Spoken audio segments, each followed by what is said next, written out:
This is the Books Podcast presented by Tim Hague. And this is the Books Podcast with Tim Hague, only this time we have a bit of a departure, because Rob Newman has a new book out called Neuropolis.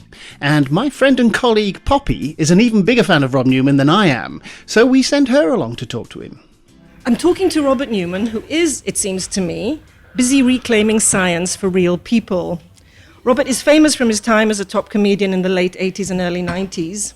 He's gaining a whole new audience now, including me, from his recent series on Radio 4, where he wreaks his scientific iconoclasm in intellectual comedy programs and also in books.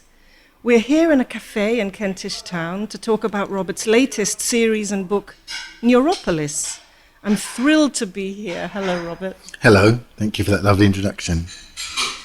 Neuropolis lays into a number of phenomena in contemporary science that you call brain science, that you call scientism, magical scientism, etc. What are these notions that are so upsetting you? So half of the book, in a way, certainly the first half of the book, it's really about a bizarre literary subgenre, which is the particularly macho, slightly sadistic pop science. So, and it's this idea that, it's everything's an illusion, smiling came from snarling, a lot of these, this sort of breast-beating macho tone, and then the tragedy, it's very dehumanizing, a lot of the things that they're saying. But also, it's also damaging for science because there's all the fascinating science around. It doesn't really get a look in because it doesn't fit into this sort of macho, sadistic, nihilistic, pessimistic template. And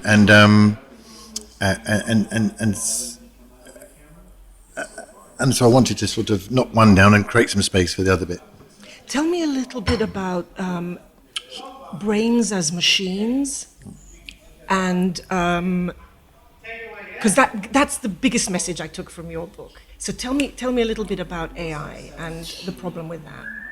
Yeah, a classic example. So in, for example, David Eagleman's book, The Brain, The Story of You, which is sort of it's a return to a very old idea, which is solipsism. He says with powerful enough computers simulating our brains' neural activity, we could become non-biological beings, existing digitally as simulations, escaping the biological wetware from which we've arisen. We could become non-biological beings. Now that has its roots in those bits of Christianity heavily influenced by Plato. Beyond bodily sin and earthly decay lies a shimmering non-physical realm to which the enlightened will be uplifted or uploaded, and it's this idea that we don't really belong here, that the reality isn't what you see. We look not upon what can be seen, says St. Paul, but on what cannot be seen. This is a very old idea, often called solipsism, sometimes idealism. It comes back every few generations before being politely escorted off the premises. Its present return couldn't come at a worse moment, because now more than ever, with the climate emergency, the mass species event, mass coral bleaching event, we need to see that we are rooted in the earth, that we are biological beings, that as our greatest living philosopher Mary Midgley says, we are not machines, we are animals. And the people who really couldn't take, people say, people who really, that Darwin took away was a problem for theologians, and it's true, but it was also a problem for the idea, the clockwork idea, the idea that we are not machines, we are animals, and it's the last sort of rearguard action against Darwinism. People cannot accept that we are of the earth, that we are biological creatures, and it's got very ancient ideas that, idea of things being quintessential, that they were they've got the four elements here, earth, fire, air and water, but up there, when you get up to the troposphere, you've got this sort of quintessence, this fifth element where everything's perfect and the celestial spheres are, and so it's this incredibly mystical idea, and because they're embarrassed by how mystical it is, it comes cloaked in all these heavy boots and hard hats of all this macho, you can't handle the truth, this is how it is. Everything you see is an illusion. There's no such thing as love. It's all a reptile, all this macho nonsense, and a lot of chauvinism as well, and it's and above all else, of course, it's funny and it's wild extrapolations from the science as well. So who could resist? Well, I'd love to talk to you about that for a long time. But anyone who wants to know more about these ideas can listen to the Neuropolis series on iPlayer, can read your book, can listen to other your podcasts that you've done. Today, what I'd like to do is to challenge you with a number of devil's advocate questions. And the first one is, these notions that you are tackling, are they outliers and trivial, really, or are they straw men that you enjoy challenging, or are they mainstream? Really? So I think the most influential philosophers today are people who you wouldn't call philosophers. They're those people who write those pop science books. I mean, it's really strong. We have a global mental health epidemic at the moment, which obviously has lots of causes, but it cannot help being told that you don't exist, you're an illusion, your consciousness is totally false. It's what we're seeing now with a pop science book like We Are Our Brains by Dick Swab is a return of scientific racism that we saw with, say, Samuel Morton in the 19th century, or with Paul Broca, where it's coming back. There he is, he's saying that Japanese people and New Guineans struggle to tell the difference between fear and surprise. Now, this is a book famous for having no footnotes. There's no evidence for this. It flies totally in the face of everything that we know about anthropology and evolutionary biology, which is there hasn't been any major changes to human beings at least for 80,000 years, and certainly not in the 40,000 years since the first Paleolithic sailors crossed the Sea of Okhotsk on rafts to make landfall on the Japanese archipelago for the first time. So it's absolutely awful. It's a return to what they called in the 19th century polygenism, which was the idea that instead of there being one race, one human race, there are these lots of different races, which is when this was used it was very popular in the United States at the beginning of the 20th century, when they were very frightened about free blacks, and they were very frightened about Eastern European and Jewish immigration coming through Ellis Island, and so they wanted to say we can't have one rule for everyone because we're not all the same. And this isn't like a fringe thing. This is total mainstream. It's there on the science book, endorsed by all sorts of famous progressives, given unimpeded, unchallenged access to start the week and all the main things. So far from being straw men, these are major forces in the intellectual culture and the political culture that we live in today. I mean, I can help you out here. Ramachandran gave a whole series of Reith lectures just a few years ago. Yeah. Brian Cox is one of the most quoted scientists in our country at the moment. Stephen Hawking, nobody is going to question his scientific credentials, and they are also among your targets. So I think that you do challenge mainstream targets as well. Oh, thank you. Well, and Brian Cox was saying there's nothing special about human brains that a sufficiently powerful computer couldn't do just as well. Seems to fly in the... I mean, again, it's a suitably macho, sadistic thing. It's sort of saying it's materialistic, but it's totally against the latest evidence, which is showing that the body and environment controls the brain much more than we thought. There's a huge wealth of stuff about this, but it doesn't. But you don't. That sort of science never gets heard because it doesn't sound the appropriately macho note. So, Robert, this is a quote from you, sir, from your very book, and it goes like this: "Who are you to talk about any of this?" Yeah, that's what I was asked by one interviewer. In the book, I sort of say, well. Wolfgang Köhler, in his 1940s lectures on, I think, dynamics and psychology, praised trespassing as a scientific technique. But also, there's nothing like a sign that says, please keep off the grass, to make you want to trample on the plushy sward, is there? I mean... Which brings me on to my next question, which leads on directly. I know that there are some people who worry that you are creating space for science deniers. You are critiquing a science, and that allows those people who want to take evolution off the curriculum, who want to take America out of the Paris Agreement and the rest. It gives them ammunition. Is that a worry, Robert? It's hard to think of any idea more inimical to the spirit of free scientific inquiry than you're either with us or against us. To argue for the preservation of critical thought demands a suspension of critical thinking is an appalling argument, but it's not an argument without a history.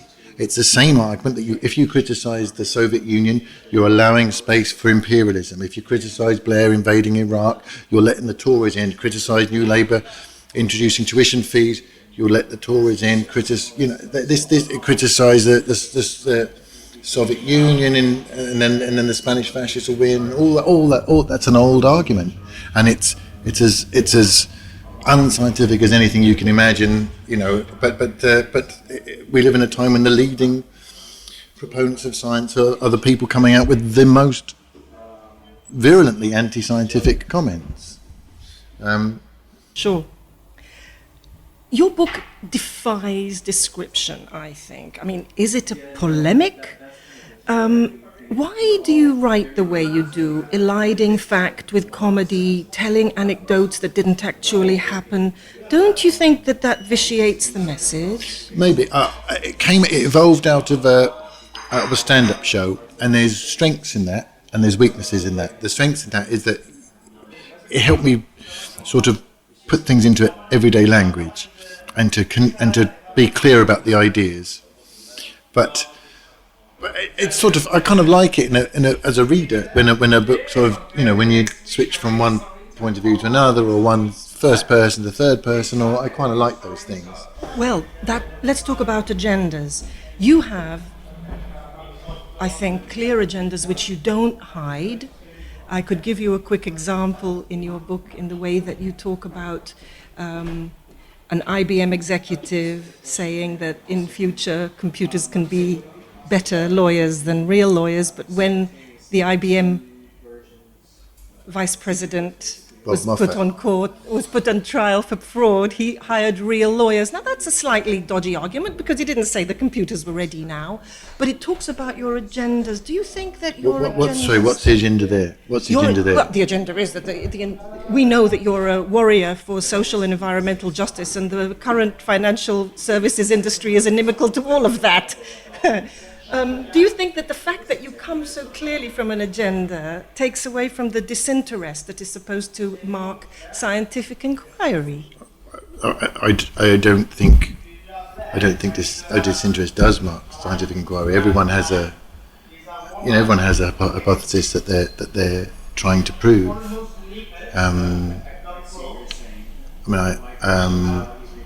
I just think.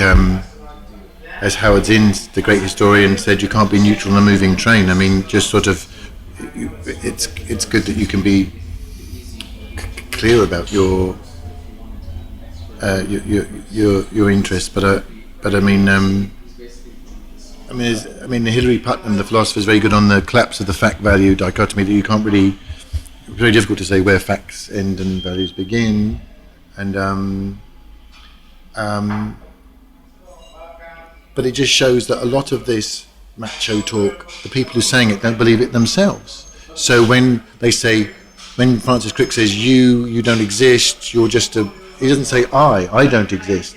And no one believes for a moment that they're just an algorithm going around. When Noah Yuval Harari says the free individual is just a fictional tale concocted by a biochemical algorithm, well, again, it's sounding the right macho. Humans, you're just scum. He doesn't believe it for himself. He doesn't say it about himself. He doesn't say I'm just a floating algorithm. He doesn't say his children are, or his mother is. It's no one believes it. But it's just a way of trash talking the human race, which is what. And if you're not aware of your agenda, then look at that, by mistake I just happen to be doing exactly what the free market is doing, saying you're worth nothing, you can be replaced. Your expertise counts for nothing. You're just a fictional tale. So we're not going to have any loyalty to the workers who've been here, whatever. You can be hired and fired. Well, yeah, that's what's that if that's not an agenda? But if you're not aware of your agendas, then they're even worse. The great economist, probably the most important economist of the 20th century, Maynard Keynes said, practical men who think themselves exempt from any intellectual influence are usually the slaves of some defunct political economist. Yes. Well, that's totally the case of all these of all these sort of breastbeating bro scientists. Yeah. Finally, if we are not governed by bits of lit up brain, what does govern human behaviour then? All kinds of things. One is we have, an emotional constitution that has evolved for a very long time, and also there's human natures. I believe that Vygotsky is right in that we are, each other's environment as well. That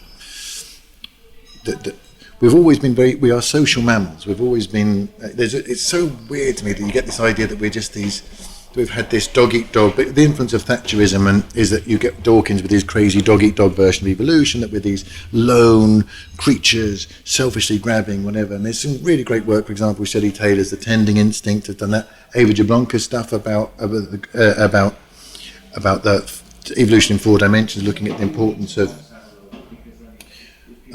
sort of early development in who we are, but also recent work about the evolution of old age, and the fact that in groups of hunter-gatherers, no one sleeps more than 18. There was one 18-minute period in the whole night when everyone was asleep, and that was a particular gift, so that we evolve as a group. So primates.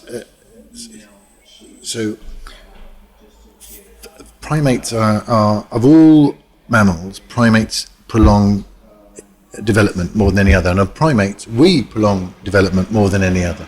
So we are the little Lord and Lady Fauntleroy of the animal kingdom. So it's bizarre that we get to this idea of these individuals sort of fighting each other for possessions.